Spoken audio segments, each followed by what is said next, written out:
Hi, welcome to Eagle Recaps. Today we will be going through a Ukrainian dystopian post-apocalyptic film called Atlantis. Warning, this video contains spoilers, so watch at your own risk. Watch out and take care. The movie begins with a scene shot by a thermal camera. 3 soldiers are seen digging a grave as they kick a man inside it and cover it with mud. The next scene is set in the year 2025 in eastern Ukraine.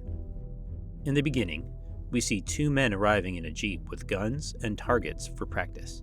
They quickly set up targets in front of them and start loading their guns. After that, each of them takes a turn to shoot at the targets while the other records the time.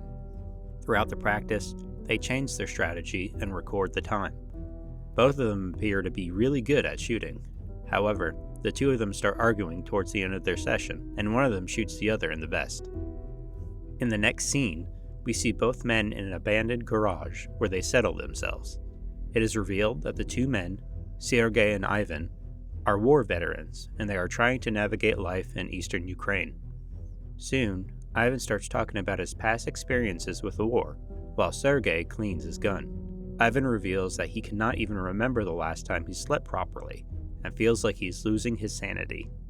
Later at night, we see Ivan still awake, turning the lamp beside his couch on and off. He seems to be having trouble sleeping, so he gets up, puts on his jacket, and goes out on the roof of the building. In the next scene, we learn that Sergei and Ivan both work at a smelter factory. Ivan seems pretty exhausted and upset that day, having not slept for several days. He even thinks of quitting his job at the factory to start working for contractors as a shooter. But Sergei convinces him not to do so, and tells him to forget his previous life filled with war and bloodshed. Just as Ivan goes back to welding, a supervisor arrives and shouts at him for his poor quality of work. After the supervisor is gone, Ivan thinks for a while, and jumps down into the smelting pot, ending his life instantly. The next day, we see Sergei sleeping on the couch in his apartment. Soon he wakes up and prepares to iron his clothes to go to work. For this, he drags the table at the center of the room, puts a cloth over the table, and then starts ironing. While doing all of this, we can clearly see that Sergei is depressed about his life after the war, and has no interest in anything. Suddenly, Sergei is hit by a rush of anger as he burns his thigh with the iron, and smashes the iron into pieces. Later that day, we see Sergei sitting outside the smelting factory alone, as he watches a huge pot spilling over. Soon he gets up and walks away from there. In the next scene, the owner of the factory announces that the plant will be shut down due to advancements in modern technology, making the old working environment of the factory unprofitable. While Sergei is conversating with other workers of the plant, one of the workers walks up to him and blames Ivan and him for the plant shutdown. According to him, the war that Sergei and Ivan fought a year ago devastated the region, bringing economic crisis all over the country. This quickly turns into a fight between Sergei and the other workers. Sergei then finds himself in a new job driving a water truck. He receives all the required details and starts his first day at his new job. Next, we see several war tanks nearby as Sergei arrives at the first stop of his day. He is there to provide the army with a water supply. Later that day, his journey is interrupted shortly due to the ongoing work of the deminers. A soldier informs him that they have located 4 mines ahead planted by Russian soldiers during the Russia-Ukraine war. Soon, the mines are defused, and Sergei once again resumes his job of supplying water. While unloading the water supply, Sergei chats with a soldier who reveals to him the details of the war between Ukraine and Russia. Once done, Sergei then takes off towards the next stop in his journey. On the way, Sergei is once again stopped by a young woman and a man whose truck broke down in the middle of the road. The woman explains her situation to Sergei and asks for a lift. Sergei decides to help them and ties their truck with his using a tow rope. The woman decides to sit in the truck with Sergei so that she can show him the way. On the way, the woman reveals that they have been stuck out in the cold for 4 hours with no vehicles in sight until Sergei came along. Soon, Sergei arrives at the destination of 2 hitchhikers who carry along a zipped dead body for examination. The body is revealed to be of a dead soldier, which looks seriously deformed. While the doctor examines the body, Sergei starts getting uncomfortable due to his own previous war experiences. Sergei provides his insight on the dead body and claims that the dead soldier must be a sniper. The doctor doesn't believe him at first and asks him how he can be so sure.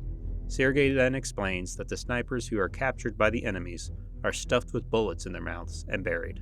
And since 6 bullets were retrieved from the dead body's mouth, the body must be of a sniper shooter. Meanwhile, we can see the woman capturing photographs in the background. Sergei then urges the woman to hurry so that he can continue his journey. After a while, the woman is done with her task, and Sergei and the two of them leave while the doctor continues to examine the body. In the next scene, we see Sergei having dinner with the same woman named Katya, and soon they start conversating. The woman reveals that before the war, she used to be an archaeology student.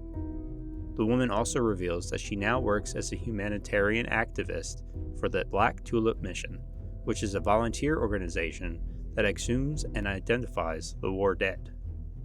As being a war veteran himself, Sergei finds it easier to connect with Katya during their conversation, so he continues to ask her about her life and how she ended up here. Katya explains that even though her job is hard, she takes pride in it as they reunite the dead to their families and finish their life stories and war. Since Sergei works alternate weeks at his new job, he volunteers to help Katya at her job, and she agrees.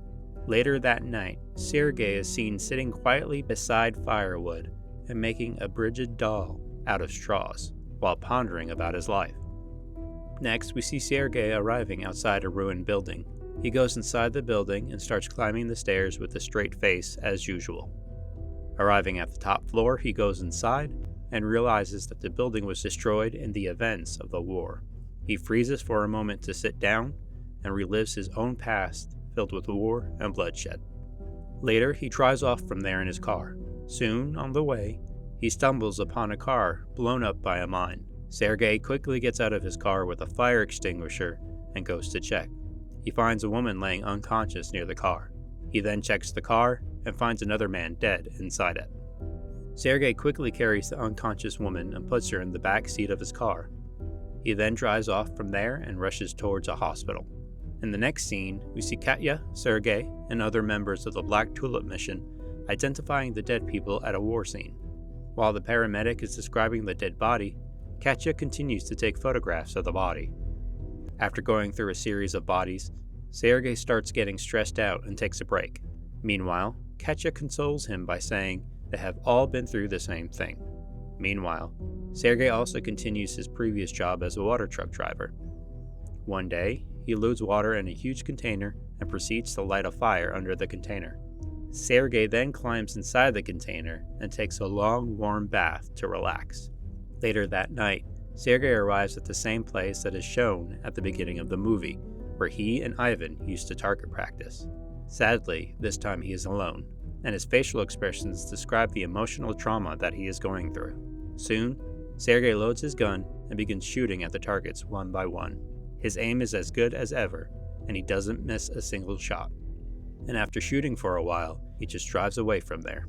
The next day, Sergei and Katya arrive at a cemetery where war victims are buried. Katya provides them with the details of the dead people who are being buried. In the next scene, Sergei is met by the same woman whom he saved from a mine blast. The woman is there to thank him for saving her life that day.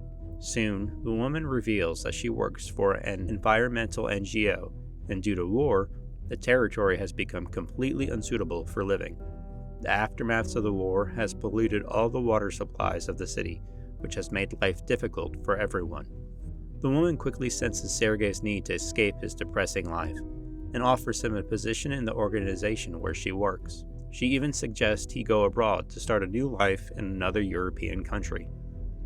After Sergei fails to give her a final decision, the woman gives him her card so that he can contact her later and leaves. In the next scene, we see Sergei and Katya arriving in a truck when suddenly their truck breaks down. Sergei checks the hood of the truck and concludes that it cannot be fixed by him. He calls for help and provides his location over the phone. Having no options left, Sergei and Katya just sit inside the truck and wait for someone to arrive. As they keep on waiting, both of them feel a mutual sense of attraction towards each other. and eventually they start kissing while the rain continues to strike on the windshield of the truck. Later, they start making love with each other in the back of the truck. That night, Sergei and Katya stay together and have a deep conversation about each other's life. Sergei confesses that during his time in the war, he just wanted to die at first. But as days passed and he saw a few of his fellow soldiers die on the battlefield, he realized that he needs to continue living. In the next scene, we see Sergei and Katya hugging each other through the view of a thermal camera.